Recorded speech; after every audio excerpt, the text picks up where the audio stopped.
To be fair, when I first heard the title of this new show was Emerald City, my first thought was Green Lantern, and my second thought was Meatloaf.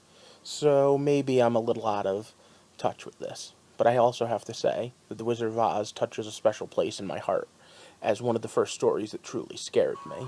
Welcome to the heart of the stories we tell. My name is Rob, and tonight I will be reviewing the pilot for Emerald City. Now, as far as remakes and reimaginings go, I normally give them a wide latitude. However, I have to say, I've been pretty on Wizard of Oz remakes. I'm not very fond of Wicked, and partially because I know where the book stories went. However, like I said in my adaptions video, there's different ways to adapt it. You could put the same characters in a different situation, or you could go with just the theme. You could even use similar but not the same characters, and I'm not sure quite yet which way they're going.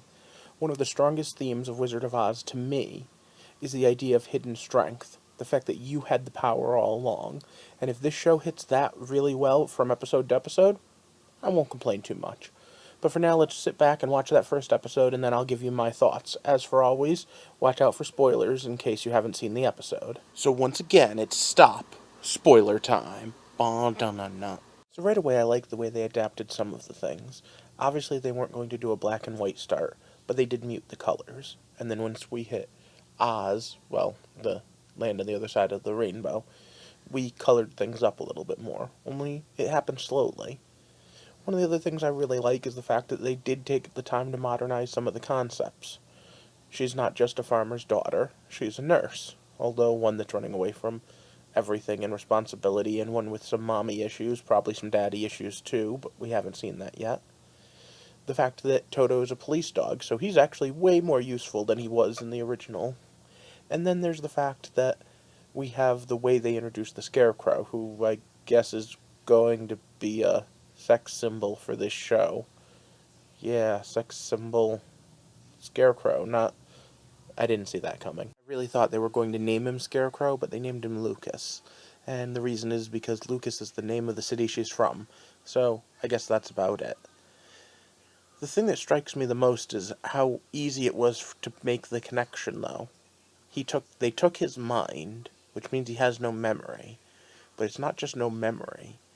He literally has none of his skill, none of his mental faculties. He doesn't understand the knock-knock joke even when it's explained to him. And all in all, I kind of like that interpretation. It's an interesting way to go, and we're going to see how they build on it. I assume that the wizard who outlawed magic, yeah, weird idea, wizard that outlawed magic, but hey, that's Wizard of Oz, right?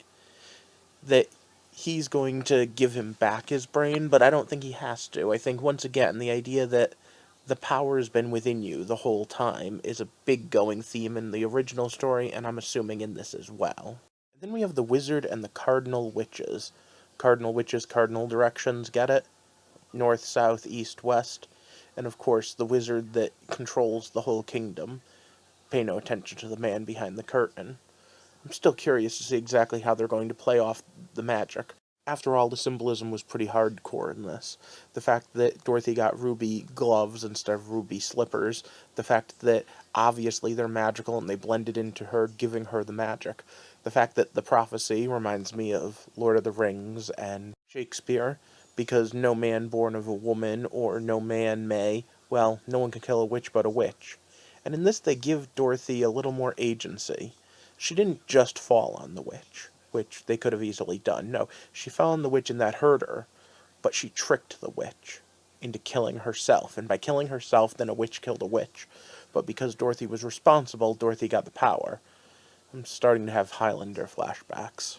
I definitely enjoyed the story. I liked a lot of the twists, and I even liked the way they modernized some of the concepts. But at the end of the day, I do have to wonder, does Emerald City really live up to Wizard of Oz? Of course, pilot episode even 2 hours in is hard to tell, even compared to the only a couple of hour movie. But here's my first thought coming away from this. As good as this was, would as many people have tuned in to see the sorcerer of Azkaban be sought out by the woman who was thrown not by a tornado but through a magical portal from our world, Emma?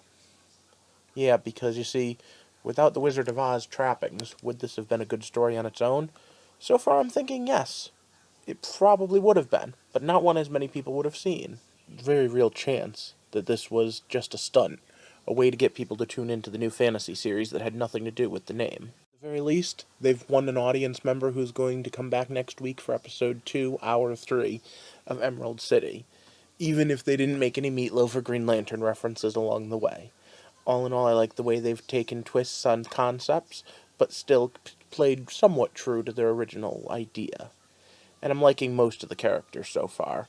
By the way, you totally know who the Tin Man's gonna be, right? Like any good pilot, it left us with quite a few questions to answer. Exactly how their magic system works, exactly who the good guys and bad guys are, and exactly what the wizard is up to are all foremost in my mind. Of course, what's going on with Jack is there too, and what about that monster that was forever ago. Tell me what your thoughts were down in the comments, though. And do you think I should keep reviewing it? I'm going to at least go one more episode, but what do you think about after that? In the meantime, if you enjoyed my theories, my ideas, and my thoughts, always give me a like, a share, and a subscribe so that you can help build this community. And then you can help me walk through the heart of the stories we tell. Thanks for watching. I hope you enjoyed this special night of supernatural things on NBC.